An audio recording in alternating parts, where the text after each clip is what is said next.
Hello and welcome to this episode of All Monsters Go to Space, where today I will be discussing how popular culture changed the vampire and where some of the common tropes come from.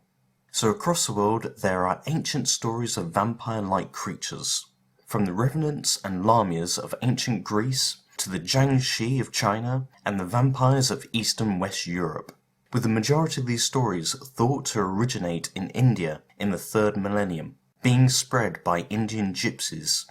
However, the word vampire only appeared for the first time in the Oxford English Dictionary in 1734. But these vampires are not the articulate and often charming characters with a dark side that we see in books and films, but foul reanimated corpses that feed on the blood or life force of their friends, family and livestock. So how did a person become one of these reanimated monsters? Well, across most of these vampire myths, a person would return from the dead as a vampire if they had died under unusual circumstances. You could also become a vampire from a vampire bite, like in works of modern fiction. However, the most common place these mythical vampires would bite would be the stomach, not the neck. But how exactly would you ward off these ancient vampires? Well, in the same way books and movies say today.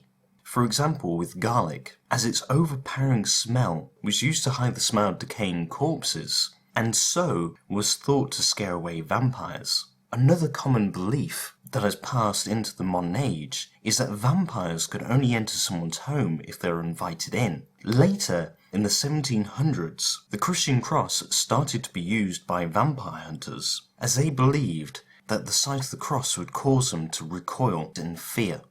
It was also in the 1700s that the belief that vampires cast no reflection in mirrors started, as until not so long ago, mirrors were backed with silver, which was seen as a purifying element, and so any unholy creature, like a vampire, would cast no reflection. But what about some of the other tropes, like the association with bats? Well, this, like most of the other modern associations with vampires, came from Bram Stoker's Dracula, which is something quite different in the ancient world, where in ancient Greece, if the vampire were going to be associated with any creature, it would be the snake, as they had a legend of the Lamia, a woman who was transformed into a half-snake, half-human creature that would steal away children in the night.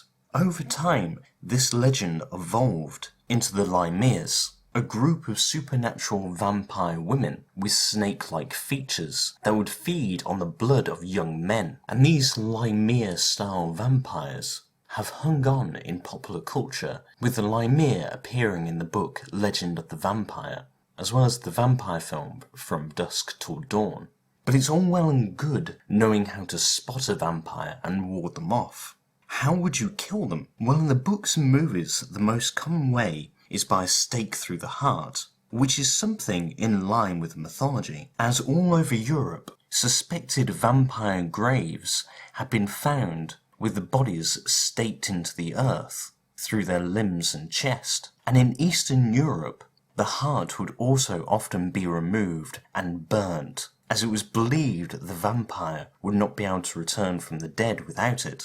Now, of course, in the movies, vampires can also be destroyed by sunlight. This is something quite different in the mythology. As it is said, during the day, vampires will go into a death-like sleep, only to emerge from their graves at night, giving the vampire hunters an advantage over their undead foe.